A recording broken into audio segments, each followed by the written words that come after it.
Tonight, the final day of the murder trial of a Warwick man. Shocking near misses at level train crossings. Regional home approvals on the decline. And the Oakey Army Sergeant pushing above his weight. This is 7 News with Brough and Joanne Desmond. Good evening, thanks for joining us. Good evening. Closing statements have been delivered in the murder trial of Warwick man Benjamin Nuns. His lawyer asked the jury to consider his diminished mental capacity and his guilt when they determine his fate. Livio was in court. Today, the Crown Prosecutor and the defence both appealed to jurors not to consider whether Nuns shot Charles Compton, but rather what state of mind he was in. On April 5, 2020, Nuns beat his mate Charles Compton with a metal pole and then fatally shot him at close range. Both men were allegedly smoking meth for hours before with Charles's partner, Karen. Nuns then hid the rifle used in a neighbouring yard. He was later found in another neighbour's living room with what was described in court as a vacant look. He's pleaded not guilty to manslaughter by reason of diminished capacity, his lawyer arguing that Nuns was under a drug-induced psychosis at the time. One psychiatrist testified he believed Nuns could be faking his symptoms. In today's closing statements, the defence asked the jury to take into account Nuns' paranoia and whether he intended to murder in his state or whether he was acting in self-defence. The prosecution focused on the inconsistencies in Nuns' stories and questioned whether his state of mind was from psychosis or substance abuse. The jury is expected to retire tomorrow. Rail company Horizon has released images of frightening near misses at level crossings at the launch of its national safety campaign. Since 2016, there have been 27 fatal collisions at level crossings across the country. This is what train drivers see far too often, and this impatient driving can have serious consequences. Level crossings are dangerous. If you don't obey the signs, it could involve an impact of a vehicle or a pedestrian. Since 2014, there have been 27 fatal collisions and countless near misses at level crossings across Australia. It's prompted the country's largest rail freight company, Horizon, to launch a new safety campaign. Our campaign is about pushing the message to respect the sign. Lives are on the line. Original train driver Hayley Hess features on 20 billboards across Australia and hopes to encourage more people to be vigilant near train lines. Having experienced a near miss in the past, I have seen firsthand the risks people can take trying to beat the train across the tracks. The campaign is designed to be timeless to help save as many lives as possible. We've obviously made video, we've made a lot of material that can actually go on social media, we've got children's education packs. And look, level crossings are your friend. The flashing lights are your friend. They're there to protect you. Look both ways. Slow down. Police are also reminding drivers if they ignore warning lights, they will receive a $400 fine and lose 3 demerit points. Ben Meehan, 7 News. New data has revealed housing approvals across Queensland have plummeted to an all-time low. Unit approvals are especially weak, falling by 42% in the last 3 months. Housing supply is lagging behind demand at an alarming rate. The numbers are not great, given that we have this huge demand for housing. Last year, 32,000 dwellings were approved across Queensland. That's a drop in every region except the Wide Bay. It falls far behind the federal government's annual target of 49,000, while population growth is closer to 55,000. Because the price of properties increased here and the price of land, people I think are now finding some joy in the northern parts of Queensland. The latest data proving just as much. In central Queensland, approvals rose by 58% in the last 3 months, and in the far north by 36%. That growth is mostly attributed to standalone houses, but builders say units and townhouses will be vital to cater for the population boom. To get to the targets of 55,000 dwellings per annum, we absolutely need to be building more units. Builders are also being impacted by strict regulations, including accessibility requirements. We're just tied up by these rules that just aren't always logical and we can't understand. Tom Duffy, 7 News. The end of the financial year is fast approaching, and the ATO has revealed what it's cracking down on in this year's tax returns. Work-related expenses, rental properties and income statements will all be heavily scrutinised. Some people are already crunching the numbers, eagerly waiting their yearly tax return. We'd love to get some back. We pay plenty. If we can get some back, that'd be good. Many Queenslanders will be claiming the essentials. Like a little bit of clothing, work boots. It's not much, just uniform from work. And the ATO will be watching closely. They're the most sophisticated they've ever been. It's scrutinising 3 main types of lodgements this year. The first is working from home deductions. The second is repairs and maintenance on investment properties. And the third one is people not including all their income in their return at tax time. One big tip for taxpayers: you haven't spent the money or you don't have an invoice or receipt for it, then don't claim it. And try not to go crazy with end of financial year bargains. You don't need them. There's no point in getting the government to pay a third because you still have to pay the rest. All tax returns must be lodged or looked over by a tax agent by October 31. Those who don't could be slapped with a fine of more than $1,000. We are, though, focused specifically on those that may choose to try and do the wrong thing. Georgie May Walker, 7 News. Insurer Amy has revealed the worst areas in the state for collisions with wildlife. Out of 20,000 claims, Nebo saw the most crashes involving animals, followed by Brisbane, Goondiwindi, Townsville and Charters Towers. Amy says it's seen 22% increase in incidents year on year. Queensland in general is, one of those areas that, just like the other states, are experiencing an increase in collisions with animals. The data also revealed 40% of drivers don't pay attention to warning signs and 60% swerve to avoid animals, which can be more dangerous. An Oakey Army medic is flexing his muscles and taking on the world in a strongman competition. Father of 4, Sergeant Connor Riley, is juggling family with training before heading overseas to vie for top spot in the natural strongman worlds competition. Connor Riley is a pocket rocket, nicknamed Tyking, short for Tiny Viking. The 170-centimetre muscle man has been on a fitness kick since he was 14. Just trying to better myself for the AFL field, given I grew up in Victoria. Now he can lift 170 kilograms and hoist 130-kilo logs over his head as he prepares to tackle this year's Strongman Worlds competition. His strength comes in handy as an army medic, carrying injured patients across fields to safety. But getting the time to dedicate to training wouldn't be possible without help. I couldn't do a vast majority of it without my wife, Natasha. Being a husband and father of 4, it is a crazy household. Connor coached himself, researching the tools and work required to compete. He's driven by the enjoyment of it and the lure of reward for effort. Competing against myself more so than others, even though I'm not going to deny it is fun coming first. Connor spends hours in the gym before and after work, and when he's not training, he's eating up to 5,000 calories a day. The man who does my nutrition for me, he can attest to the number of days I was whinging to him because I got essentially sick of chewing so much food. The Natural Strongman Worlds are in Ireland this August. Olivia Babb, 7 News. Yes, I wouldn't like to see his grocery bill, but wishing him all the very best. Ahead tonight, what's on around the Downs this weekend? And the high school musical blockbuster hitting the stage here in Toowoomba.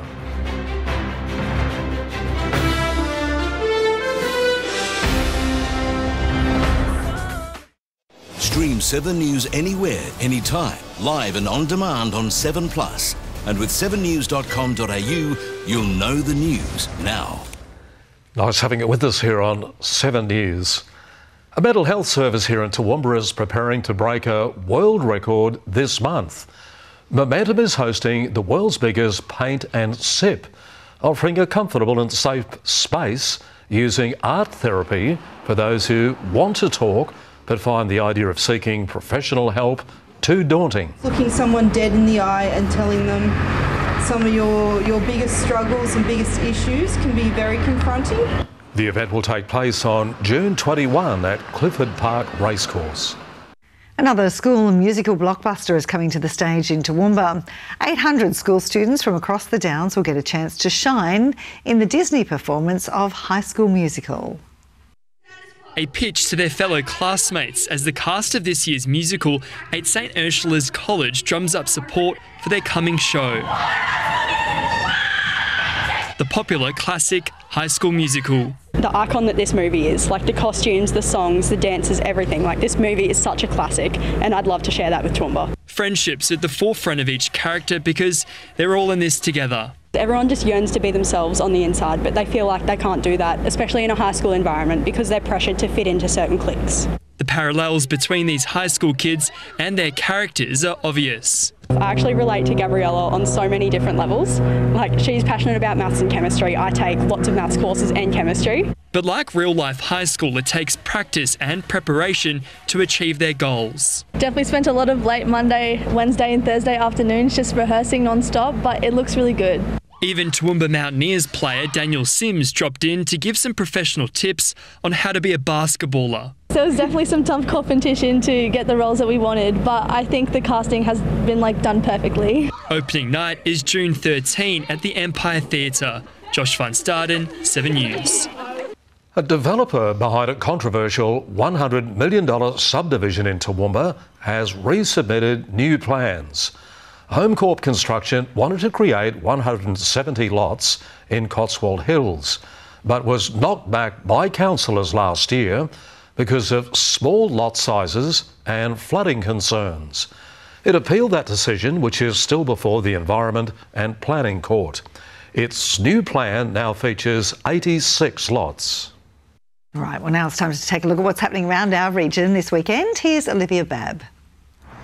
Winter has started and it's brought with it plenty of rain and cold temperatures, but it hasn't affected the number of events on this weekend. Book lovers can head to the Wright Gallery at the Lighthouse in Toowoomba on Friday night. Romancing the Stars is an annual event where local authors and illustrators can meet and talk all about the books and inspiration behind them. Goombungee Whole Market Day starts at 8 a.m. on Saturday. Scones and cuppers will be available with classic goods like scented candles, tea towels and homemade pickles. It's one for the nostalgic. Toowoomba Model Rail Club is open this weekend, showing model trains and railways in all different sizes. It's $5 admission and there are pre-loved trains and accessories for sale. The kids will love it. Missy Higgins is playing at the Empire Theatre from 7:30 Friday night. Her show is called An Anniversary Tour with a Difference, to celebrate 20 years since her trailblazing debut, The Sound of White. If there's an event you'd like us to hear about, send us an email to newstoowoomba@7.com.au. Have a great weekend. We'll see you next Thursday. Great, you too. Thanks for that, Olivia. And now it's over to sport. Okey-doke, and hoping for another Queensland win tonight, Nathan. Aren't we indeed, Brough? The Maroons women, they need it to keep their series alive, and the coaching staff says a Western Clydesdale is set to fire on field. We'll have more on that next. As the Cherbourg Hornet, he was unleashed early. And welcome back. Well, Billy Slater's decision to start Cherbourg's Selwyn Cobbo off the bench ended up being quite the masterstroke in last night's Origin. He came on after Joseph Swali'i was sent off for a high shot on Reece Walsh that left the Blues down a man for 72 minutes and led the Maroons to a record win in Sydney. Selwyn Cobbo was thrown straight into the action. Billy, I guess, chose me on the bench for a reason, and Walshy went down last night, and You watch the blokes go out there and do what we know that they're trying to do, and that gives us, our girls, some confidence to go and do the same tonight. So always a great mood when you see the boys have an emphatic win. After losing the first game, it's must-win for the Maroons, who plan to come hard out of the gate tonight. Captain's run was sharp. Yeah, it was great, actually. We've the last probably 3 sessions leading into Captain's run, we've just got better and better, and you can see the confidence building within the girls. Western Clydesdale's Shanae Sissoko and Ali Briginshaw will be key, and Cross expects Briginshaw's experience at halfback to be crucial. She knows exactly what she needs to do. And again, she'll get us around the park well tonight. And I think it's those little moments that Ali knows better than anyone what Origin's about. She'll be really important for us tonight. But fellow Clydesdales Kezi Apps and Keely Davis will be hungry to secure the series for the Sky Blues with a win tonight. Jack Lewis, 7 News. After a week off, netball's Ruby Series returns this weekend and the Darling Downs Panthers are back at home as they take on the Ipswich Jets. After 8 matches, the Panthers are still chasing their first win for the season, while the Jets are currently in 5th place on the ladder with 4 victories. The game gets underway at Downlands College at 4 p.m. this Saturday. Some of the best motorbike riders in Australia are headed to Morgan Park in Warwick this weekend for round 2 of the Southern Downs Road Racing Championships. But a locally based team's hoping to take them all down on their home track. It will be fast-paced action from go to woe at Morgan Park this weekend. It's a long-running series. It means a lot to national riders. We've got some of the nation's best riders coming, and the local boys will be up against them, doing battle. 2 of the local riders looking to take a stand are Callum Barker and his podium motorcycle development teammate James Morris. It's been a decent start for Barker, currently 2nd in the standings. Neither here or there, good or bad. You know, we're still sort of testing some new stuff on the GSX-R1000. We're, you know, slowly moving forward, making headway forward, and hopefully be running at the front with both of us towards the end of the season, which will be pretty good. It'll all happen against the backdrop of one of Queensland's most recognised tracks. The track's got a bit of this, bit of that, up and down undulation and off-camber corners. You know, as a spectator, you can see majority of the track, you know, high-speed corners, slow-speed corners. It is pretty exciting. Morgan Park's often underestimated. It takes a lot of commitment and bravery to put a respectable racing lap together at Morgan Park. Practice runs tomorrow with racing starting at 8:30 on Saturday and Sunday. The sights, the sounds and the smells of motorcycle racing, it's definitely something to take the family along to. Jack Lewis, 7 News. Big weekend in Warwick, but tonight it's all about Newcastle. Let's hope the Queenslanders can make it 2 from 2 for the state, guys. Absolutely, Thank you. Thank you, mate. And stay with us after the break. Livio joins us with all the weather details.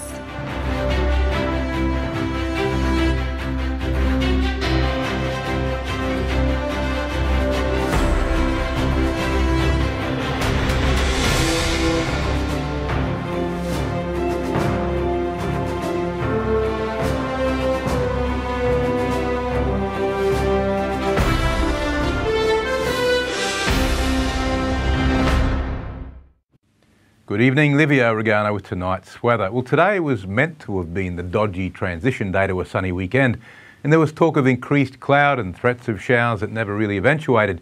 If I'd just shut my mouth and said from day 0 it was going to be stunning all week, few would have complained. Mornings are still quite cold, but it's warmed up a touch on the granite belt where moisture levels have been rising and showers have fallen. Top temps today were slightly below average, with Toowoomba reaching only 16 degrees. To the satellite loop now. Well, this cloud's becoming more and more disappointing each day. All that's left is a few filaments of high cloud through North Queensland. The southern stuff's mainly broken up. We did see a few light showers around the Darling Downs, especially the granite belt last night, and we will tomorrow. It's the one place left in Queensland with that residual southwest wind that may get some cloud and shower activity. The rest of the state will be dry as a chip. Today's chart, the trough has moved offshore already, but not the main front. It's connected to this weak low, and we're already starting to see those southerlies come in behind it, but only very light. It's enough to start clearing out some areas, but not quite the Darling Downs just yet. Certainly further north, it's been a very, very nice day. Tomorrow's chart, the cold front now moves in full force out to sea, and we see that those southwesterlies start to kick in.